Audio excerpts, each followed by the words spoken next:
कि जब तुम्हें बुलाया जाए जुमे की नमाज के लिए तो तुम अल्लाह की याद की तरफ दौड़ो, अल्लाह के ज़िक्र की तरफ दौड़ो। उलमा फरमाते हैं कि जब जुमे की अदान हो जाए उसके बाद ख़रीदना या बेचना जायज़ नहीं है। ये जो हालांकि ये सबक कोई नया नहीं है, ना मैं पहली बार कह रहा हूँ, लेकिन इस मजमे को देखकर फिर और क्या कहूँ, यही बात। मैं तो कुछ और ही जहन बना कर आया था, लेकिन अब मैं यहाँ बैठ के मजमे को देखकर मेरा जहन कुछ अलग जा रहा है। ये फरमाते हैं ये जो हमारा अंदाज़ है ना दुकानों का, बाप ने कहा एक बेटे को कि तुम बैठ जाओ, मैं 1 बजे वाली में नमाज़ पढ़ के आता हूँ, और जल्दी से सुन्नतें छोड़कर भाग गए। क्यों भाग गए? कि 1:15 बजे वाली में बेटे को पढ़ने जाना है या 1:30 बजे वाली में बेटे को पढ़ने जाना है, इसलिए सुन्नतें छोड़कर भाग गए। अब पहुंच गए, अब बेटा तुम जाओ जल्दी से, देखो 1:30 बजे वाली में चले जाओ तुम नमाज़ पढ़ने के लिए। ये आदमी जुमे का नमाजी नहीं है, ये आदमी जुमे का नमाजी नहीं है।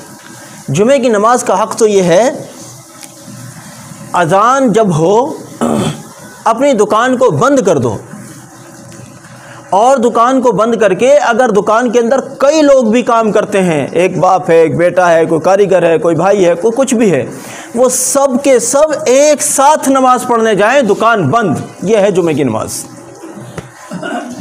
मुझ जैसे के नज़दीक तो 5 वक्त की नमाज भी ऐसे ही होनी चाहिए, लेकिन चलो लोगों को आसानी चाहिए होती है, लेकिन जुमे की नमाज में इससे कम पर समझौता नहीं किया जा सकता, इससे कम पर समझौता नहीं किया जा सकता। आप जो भी काम कर रहे हैं उस काम को जुमे की अज़ान सुनते ही छोड़ दीजिए और तैयारी कर लीजिए।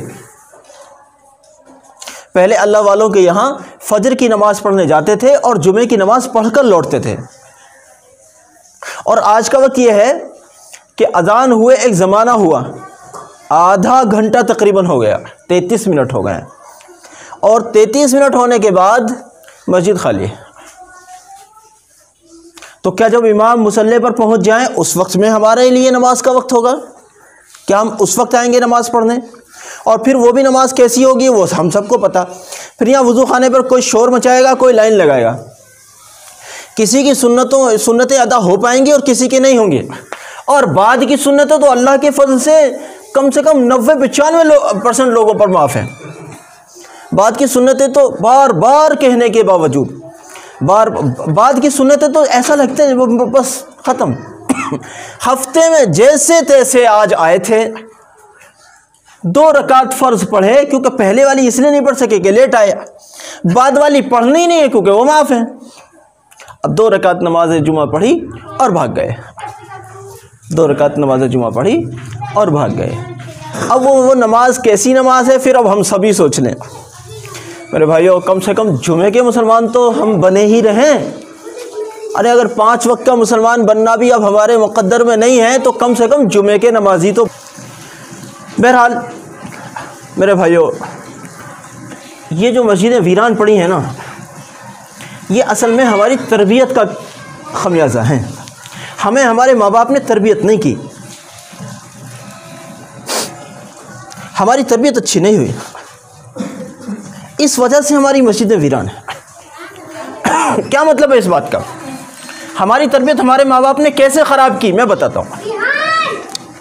जब हम पैदा हुए, ख़ास तौर से अब की जो नस्लें पैदा हो रही हैं, हमारी माएँ अपने रोते हुए बच्चों को फ़ोन के ज़रिए से खामोश करती हैं। कोई उसमें गाने सुनवाती है, कोई उसमें नात सुनाती है, कोई नज़्म सुनाती है, कोई दीनदार सी है बेचारी तो नज़्म नात वगैरह सुना दी, कुरान सुना दिया। वरना अगर एक आम सी औरत है या आम सा बाप है तो सीधा लो बेटा म्यूज़िक सुनो और चुप हो जाओ। अब छोटा बच्चा ना उसे म्यूज़िक की तमीज़ और ना उसे गुनाह की तमीज़, ना सवाब की तमीज़, उसे क्या पता? वो छोटा बच्चा, शीरनोश, दूध पीने वाला बच्चा। माँ को चाहिए है कि माँ चाहती है कि बच्चा किसी तरह बस चुप हो जाए, चाहे हराम के ज़रिए चुप हो, चाहे हलाल के ज़रिए चुप हो, बच्चा बस चुप हो जाए। अब माँ के पास में म्यूज़िक बजाकर छोड़ देती है, समझ लीजिए इसने इस बेटे की रूहानियत के एतबार से इसको कत्ल कर डाला, इसकी रूहानियत बर्बाद कर डाली। क्योंकि जिन लोगों की नशोनुमा, जिन लोगों की परवरिश म्यूज़िक के माहौल में होती है, जिन लोगों की परवरिश म्यूज़िक के माहौल में होती है, उन लोगों के दिलों पर ना तो नसीहत की बात असर करती है, ना माँ बाप की नसीहतें उनके दिलों को असरअंदाज करती हैं। वो निखट्टू बन जाते हैं और उनके दिलों पर ऐसे समझो जैसे मोहर लग गई हो। इसके बरखिलाफ एक आदमी ऐसा होता है जो अल्लाह का जिक्र करता है, उसको अब ज़रा सी बात कहो अभी यहाँ आंसू बहाने बैठ जाएगा, ज़रा सी बात कहो वो अभी रोने को लग जाएगा। ये दोनों चीज़ों का फ़र्क है। माँ बाप रोते रहते हैं और म्यूज़िक बाज औलाद पर कोई फ़र्क नहीं पड़ता। और जिक्र, अल्लाह का जिक्र करने वाला बंदा अगर किसी पड़ोसी का गम भी देखता है तो उस पर भी रोने लगता है, चे जाए कि माँ बाप के गम की बात की जाए, माँ बाप की हुक्म की बात की जाए। अब अगर इस बच्चे की परवरिश और इसका आगाज़ जब म्यूज़िक से होगा तो इसको लाख ये कहा जाए बेटा नमाज पढ़ लो, इस पर कोई फ़र्क नहीं पड़ेगा, इस पर कोई फ़र्क नहीं पड़ेगा, क्योंकि ये ख़त्म हो गया। इसके अलावा आगे चलिए, कितनी माएँ ऐसी होती हैं, असल में हमें भी बड़े शौक़ चढ़े हुए हैं घरों में फ़ोन रखने के शौक़। चलिए घर में अपनी ज़रूरत की हद तक सादा फ़ोन रख दिया कि ये हमारी ज़रूरत है, किसी हद तक समझ में आता है, लेकिन घरों पर भी बड़े फ़ोन रहेंगे। अब माँ बेचारी दूध पिला रही है और हाथ में फ़ोन है। अब फ़ोन का मतलब तो फिर कुछ भी हो सकता है, कोई उसमें बयान भी चलाया जा सकता है, कुरान और नात वगैरह भी हो सकती हैं, और नाउज़ु बिल्लाह कोई खुराफात भी हो सकती है। अब जो बच्चा इस तरह से दूध पिएगा, अपनी माँ का जो बच्चा इस तरह से दूध पिएगा कि उसकी माँ फ़ोन में मशगूल है लायानी के साथ, यानी गुनाह की चीज़ों के साथ, इस बच्चे के ऊपर इसका सीधा सीधा असर पड़ना ही पड़ना है, इसका असर पड़ना ही पड़ना है। आपने देखा होगा कुछ बच्चे पैदाइशी तौर पर नेक होते हैं। जानते हैं इसकी वजह क्या होती है? इसकी वजह यह होती है कि इस बच्चे की माँ अल्लाह का जिक्र करने वाली है और इसका बाप हलाल खोर है। दोनों बातें सुन लीजिए, इसका बाप हलाल पैसे कमाता है और इसकी माँ अल्लाह का जिक्र करती है। अब ये जो जिक्र ज़बान से कर रही है और पेट में जो बच्चा परवरिश पा रहा है, अगर ये इस पर कायम रही तो ये बच्चा जब दुनिया में आएगा तो ये बच्चा, एक बात तो ये कि खूबसूरत होगा। पहली बात, कोई दवाई खिलाने की ज़रूरत नहीं है इसको खूबसूरत बनाने के लिए कि मेरा हमल खूबसूरत पैदा हो, इसकी कोई ज़रूरत नहीं है। वो जितना ज़्यादा अल्लाह अल्लाह करेगी उतना ज़्यादा इसके चेहरे पर नूर आएगा। और दूसरी बात, ये बच्चा जब पैदा होगा तो ये लायानी से नफ़रत करने वाला होगा और नेक चीज़ों से मोहब्बत करने वाला होगा। अपने बच्चे को नेक बनाना है तो हमल की हिफाजत करनी है। जब बच्चा हमल में हो, जब बच्चा पेट में हो, उस वक्त में उसकी हिफाजत करनी है। और उसकी हिफाजत इस तरह से होगी कि माँ अपनी हिफाजत कर ले कि मैं लायानी की तरफ नहीं जाऊँगी। अगर माँ लायानी की तरफ नहीं जाएगी तो बच्चा भी यकीनी तौर पर इंशाअल्लाह बहुत ज़्यादा नेक पैदा होगा, बहुत नेक, आपने सोचा भी नहीं होगा। बाद में चलकर जो ये बहुत सारे, हमारा बहुत वास्ता पड़ता है, हमारे पास ऐसे बहुत लोग आते हैं जो कहीं कहते हैं जी ऐसा तावीज़ दे दो, ऐसा अमल बता दो, हमारी औलाद नाफरमान हो गई। कोई मसला नहीं भाई, औलाद नाफरमान हो गई, इसका कोई तावीज़ वावीज़ नहीं है, कोई अमल करने की ज़रूरत नहीं है। इसके लिए तो अल्लाह से इस्तिग़फ़ार करो, अल्लाह मैं अपनी औलाद की दीनी तरबियत ना कर सका। वरना तो कुरान ने बताया कि नमाज बेहयाई की चीज़ों से रोक देने वाली चीज़ है।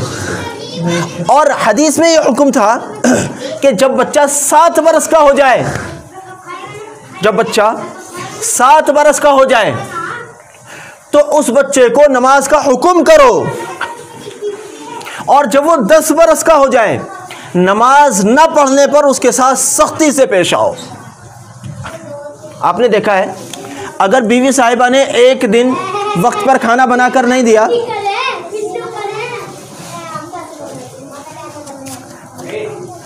अगर बीवी साहिबा ने एक दिन वक्त पर खाना बनाकर न दिया तो क्या होता है? बीवी के साथ पेट भरकर लड़ाई।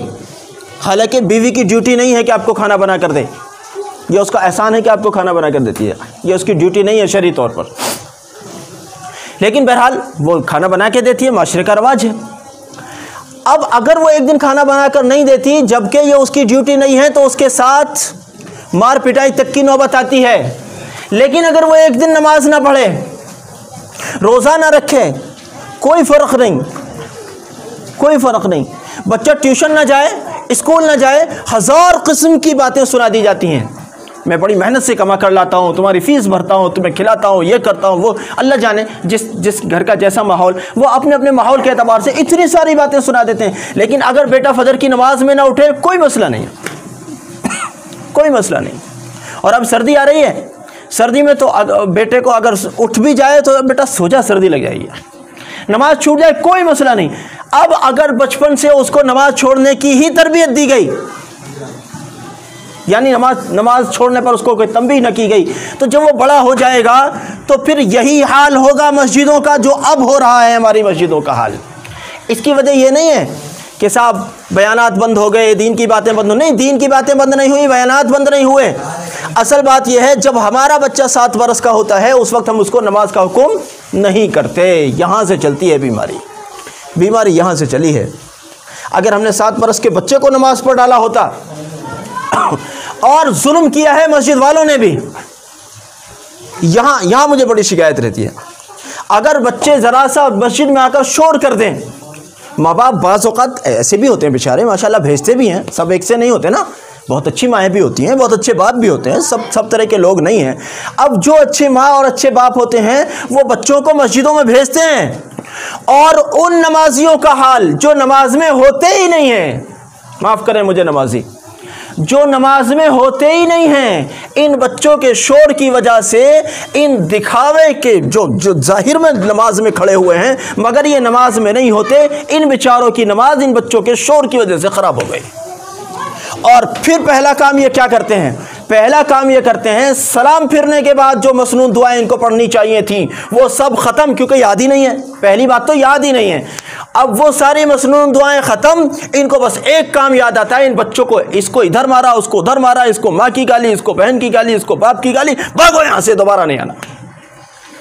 मैं अल्लाह की कसम कहता हूँ, अगर इन दोनों में से मुझे यूँ कह दिया जाए इन दोनों में से किसको भगाओगे, पहली बात तो भगाया नहीं जाएगा मस्जिद से, लेकिन अगर मुझे यूँ कहा जाए इन दोनों में से किसको भगाओगे, मैं कहूँगा ये नमाजी जो इनको भगा रहा है इसको भगाओ, ये जो बच्चे जिनको भगाया जा रहा है इनको करीब लाओ, इनको करीब लाओ इन बच्चों को। आज पीछे की सफ़ों में जो मस्जिद बच्चों का शोर नज़र नहीं आता, यही नहूसत है कि जब कल को ये बच्चे बड़े हो जाते हैं तो ख़त्म। फजर की नमाज में सिर्फ सफ़ेद दाढ़ी वाले जवान कहाँ हैं? जवान इसलिए नहीं है कि इनके माँ बाप ने इनके बचपन में इनको नमाजी नहीं बनाया था। इसलिए मेरे भाइयों, अगर हम ये चाहते हैं हमारी मस्जिदों का वो हश्र ना रहे आगे चलकर जो आज हम देख रहे हैं, मस्जिदें वीरान पड़ी हुई हैं, तो कम से कम हम अपने बच्चों को नमाज का हुक्म देंगे, इंशाअल्लाह देंगे ना भाई। अपने बच्चों को नमाजी बनाना है ना। देखो, अगर बच्चों को नमाजी बनाओगे ना तो जब ये बड़े हो जाएंगे तो फिर किसी मौलाना के पास, इमाम साहब के पास जाकर यूँ कहने की ज़रूरत नहीं पड़ेगी मेरी औलाद नाफरमान हो गई है, मुझे कोई तावीज़ दे दीजिए। ये जुमला नहीं कहोगे फिर आप इंशाअल्लाह, क्योंकि उनकी नमाज उनको सारी बुराइयों से खुद ही बचा लेगी।